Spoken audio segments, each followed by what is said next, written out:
Olá e bem-vindos! Hoje vamos olhar para uma história que, se calhar, muitos de nós já conhecemos, a parábola do festim de bodas. Mas vamos tentar vê-la com outros olhos.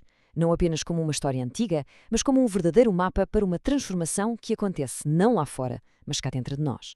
E para começar, nada melhor do que este convite retirado da obra Boa Nova. É um apelo muito direto que nos diz algo essencial. A tal nova era não é uma coisa que acontece no mundo, é algo que se constrói nos nossos corações. Muito bem. No fundo, esta parábola é uma metáfora lindíssima. É como se fosse um convite divino universal para uma vida com mais alegria, com mais crescimento espiritual. A história que encontramos no Evangelho de Mateus arranca com um gesto de enorme generosidade.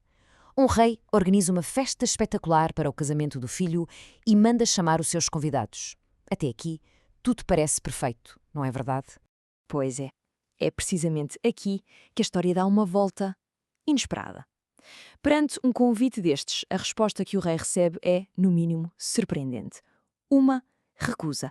E atenção, isto não foi um convite qualquer, feito à pressa. O rei preparou o seu melhor, um verdadeiro festim. Ele queria mesmo partilhar a sua felicidade, o que mostra um cuidado e um carinho enormes. E por que é que eles recusaram?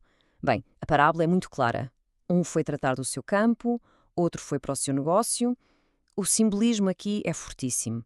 Isto não são só desculpas. Representam os nossos apegos materiais, as coisas do dia-a-dia que nos prendem e nos impedem de dar atenção a um chamado mais profundo. A interpretação mais tradicional diz-nos que estes primeiros convidados são o símbolo do povo hebreu.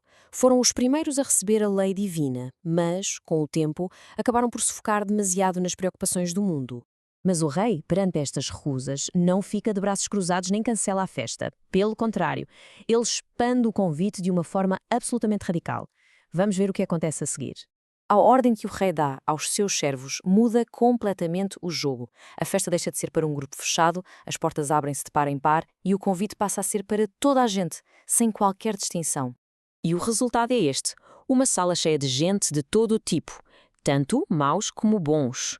O que isto quer dizer é que a boa nova, a mensagem de esperança, é mesmo para todas as pessoas, de todas as nações. A oportunidade é dada a todos, sem exceção. Mas, atenção, a história ainda não acabou.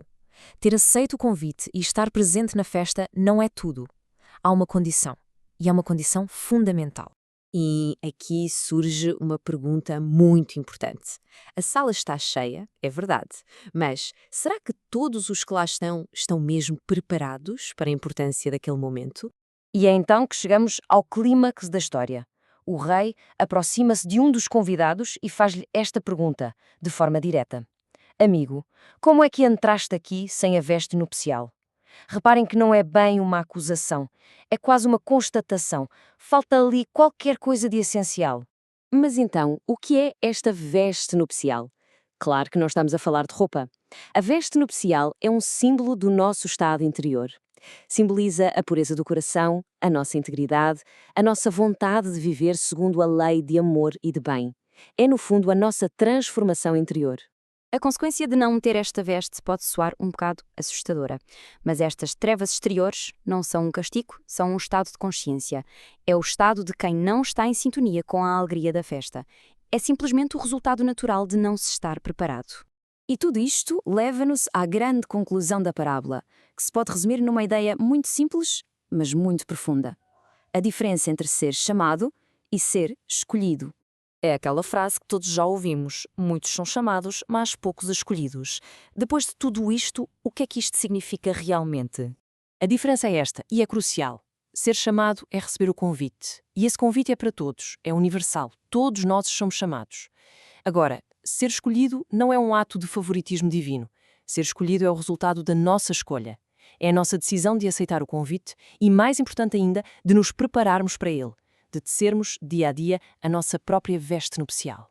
E assim esta parábola deixa de ser apenas uma história e passa a ser um espelho para as nossas vidas. O convite está sempre a ser feito, a cada momento. A escolha de responder e de nos prepararmos é inteiramente nossa. E por isso, a pergunta final fica no ar para cada um de nós. Estamos a tecer a nossa veste nupcial? Toda esta nossa reflexão foi feita com base na palestra Muitos são os Chamados, que foi apresentada pelo Henrique Vieira no Centro Espírita Leão Denis em 2017. Muito obrigada pela companhia e até à próxima!